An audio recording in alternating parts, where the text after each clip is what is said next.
नमस्कार. अधिक मास लागल्यामुळे हे वर्ष 13 महिन्याचे असेल. अधिक मास याला मल मास, पुरुषोत्तम मास आणि धोंड्याचा महिना असे देखील म्हणतात. या काळामध्ये धार्मिक आणि आध्यात्मिक दृष्टिकोनातून खूप महत्त्वाचे नियम पाळायचे आहेत. तर या महिन्यामध्ये काय करावे, काय करू नये याची संपूर्ण माहिती.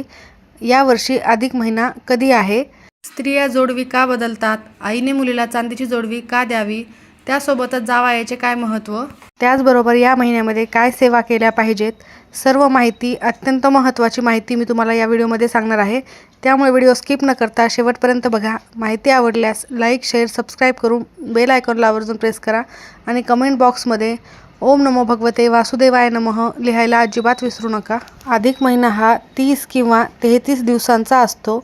या कालावधीत सूर्यदेव कोणत्याही नवीन राशीमध्ये प्रवेश करत नाहीत. ते एका जागी थांबून राहतात.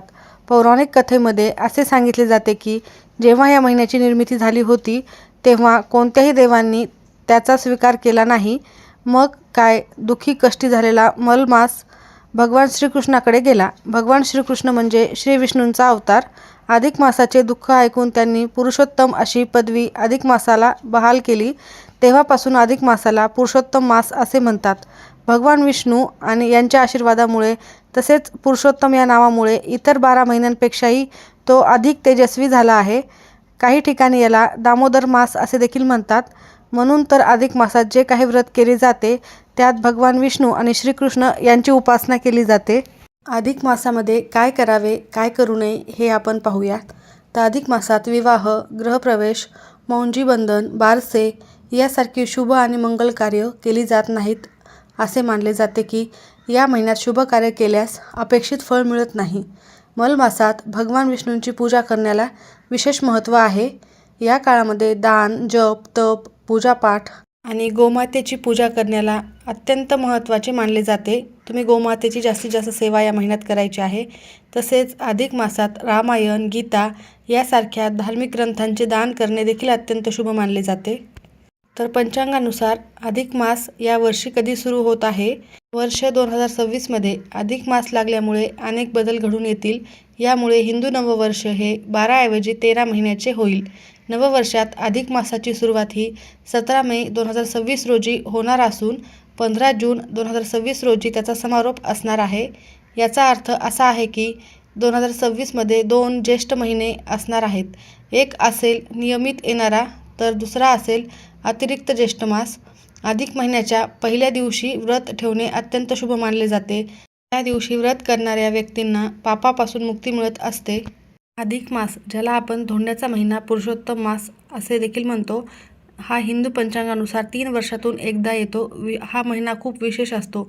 या महिन्यात धार्मिक आध्यात्मिक कार्यांना विशेष महत्त्व आहे. धोंड्याच्या महिन्यामध्ये काय करावे, तर या महिन्याचे अधिपती भगवान पुरुषोत्तम म्हणजेच विष्णू आहेत. त्यामुळे त्यांची जास्तीत जास्त पूजा, सेवा, मंत्रजप करायचा आहे. आणि या महिन्यामध्ये दान काय करायचे असते, तर या महिन्यामध्ये दान करणे, विशेषतः जावयाला दान करणे अत्यंत शुभ मानले जाते. या महिन्यामध्ये जावयाला दान दिल्याने तुमच्या आयुष्यात नक्कीच त्याचे सकारात्मक बदल घडतात आणि अनेक पटीने पुण्यफळ प्राप्त होत असते. तर अनेक जण 33 लाडू किंवा 33 अनारसे याचे दान करतात. हा वाण म्हणून जावयाला दिले जाते. त्यासोबतच धोंडे बनवणे हे या महिन्याचे विशेष आहे आणि खास वैशिष्ट्य आहे. पिठाचे किंवा पुरणाचे धोंडे बनवून जावयाला आणि मुलीला घरी बोलवून त्यांचे आदरातिथ्य करून हे दिले जाते. त्यासोबतच ज्यांना शक्य होते ते चांदीचे धोंडे देखील बनवतात. हा महिना जावई बापूंचा सन्मान करण्याचा महिना असल्यामुळे तांब्याच्या ताटात 33 अनारसे लाडू ठेवून जावयाला वाण देतात. सध्याच्या काळात केवळ मिठाई न देता चांदीचे नाणे, कपडे किंवा हळदी कुंकू, वाण यासारख्या अनेक उपयोगी वस्तू दिल्या जातात. धोंड्याच्या महिन्यामध्ये पुरणाचे धोंडे हा पदार्थ आवर्जून बनवला जातो. या महिन्यामध्ये तुम्ही जास्तीत जास्त विष्णूंच्या ओम नमो भगवते वासुदेवाय नमः या मंत्राचा जप करायचा आहे. विष्णू सहस्त्रनामाचा जप करायचा आहे. अत्यंत शुभ ठरणार आहे. त्यासोबतच गाईला चारा खाऊ घालणे, तिची पूजा करणे देखील अत्यंत शुभ ठरणार आहे. त्यासोबतच शक्य असेल तर एखाद्या पवित्र नदीमध्ये जसे गंगा, गोदावरी या नद्यांमध्ये स्नान करणे, तीर्थक्षेत्री जाऊन देवदर्शन करणे अत्यंत शुभ आहे. थोडक्यात सांगायचे झाले तर हा महिना देण्याघेण्याचा आणि स्वतःची आध्यात्मिक उन्नती करण्याचा काळ आहे. असे म्हणतात की या संपूर्ण महिन्यात अन्न फक्त एक वेळा घेतले पाहिजे, जे आध्यात्मिक आणि आरोग्याच्या दृष्टिकोनातून चांगले असेल. या महिन्यात दीपदानाला देखील खूप महत्त्वाचे मानले जाते. या महिन्यात दान आणि दक्षिणेचे कार्य करणे अधिक पुण्यफळ मानले जाते. त्यासोबतच पुरुषोत्तम महिन्यात स्नान, पूजा, अनुष्ठान, दान केल्याने विशेष फळ प्राप्त होते. असा हा अत्यंत महत्त्वाचा महिना आहे. म्हणून या महिन्यामध्ये तुम्ही हे महत्त्वाचे कामे करायचीच आहेत. काय कामे करायची नाहीत ते मी सुरुवातीला तुम्हाला सांगितलेले आहेत. म्हणजेच लग्न, मुंज, साखरपुडा किंवा अन्य कोणतेही मंगल कार्य अधिक मासात करू नये. या महिन्यात विवाह, नामकरण, अष्टकादी श्राद्ध, मुंडन, यज्ञोपवीत, कान टोचणे, गृहप्रवेश यासारखे शुभ कार्य करणे टाळावे. त्यासोबतच कोणत्याही प्रकारचे व्यसन करू नये. मांसाहारापासून दूर राहावे. मांस, मद्य, तांदळाचा कोंडा, उडीद, मोहरी, मसूर, मुळा, कांदा, लसूण, शिळे अन्न, मद्यपान हे करू नये.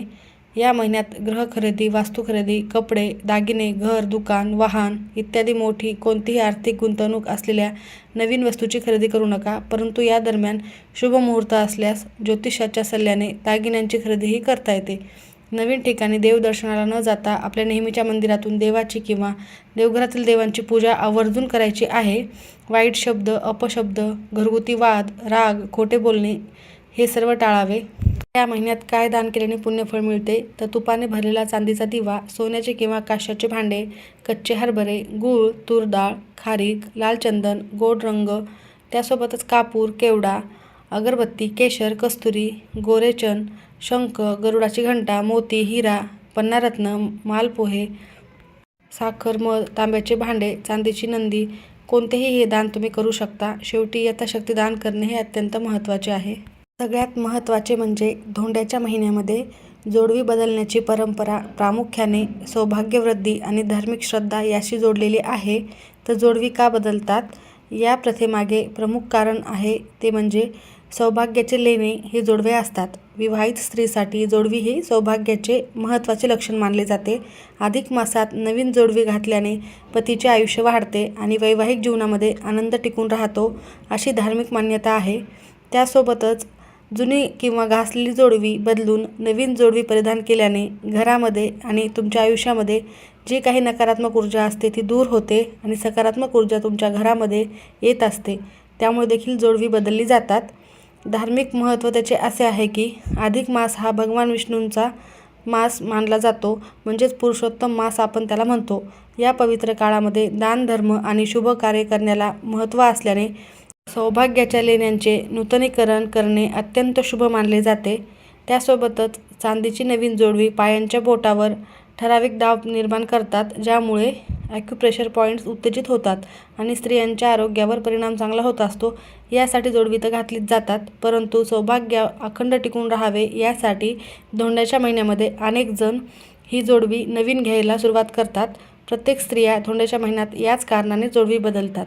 अनेक घरामध्ये आई आपल्या विवाहित मुलीला या धोंड्याच्या महिन्यात नवीन चांदीची जोडवी भेट म्हणून देते.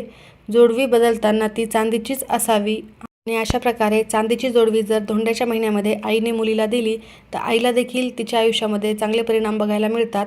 धोंड्याचा महिना हा विष्णूला समर्पित आहे आणि जावयाला विष्णू समान मानले जाते. त्यासोबतच आपली लक्ष्मी, आपली जी मुलगी असते तर विष्णूचे आणि लक्ष्मीचे आदरादित्य करण्यासाठी हा महिना अत्यंत महत्त्वाचा मानला जातो. म्हणूनच या महिन्यामध्ये तुम्ही जावयाला आणि लेकीला जे काही दान करता येईल, जे तुमच्याकडून घडेल ते आवर्जून दान करायचे आहे. शेवटी तुम्ही महत्त्वाचं आहे की मनोभावे करणे. नक्कीच तुम्हाला भगवान विष्णूंचे, माता लक्ष्मीचे आशीर्वाद प्राप्त होतात. तुमच्या आयुष्यात देखील कशालाही कमी पडत नाही आणि तुमच्या मुलीचे देखील कल्याण होते. तर धोंड्याचा महिना अत्यंत महत्त्वाचा असल्यामुळे या महिन्यामध्ये तुम्ही गरजूंना, गरिबांना देखील दान करायचे आहे. तर माहिती जर तुम्हाला आवडली असेल तर नक्की लाईक करा. सर्वांचे खूप खूप धन्यवाद.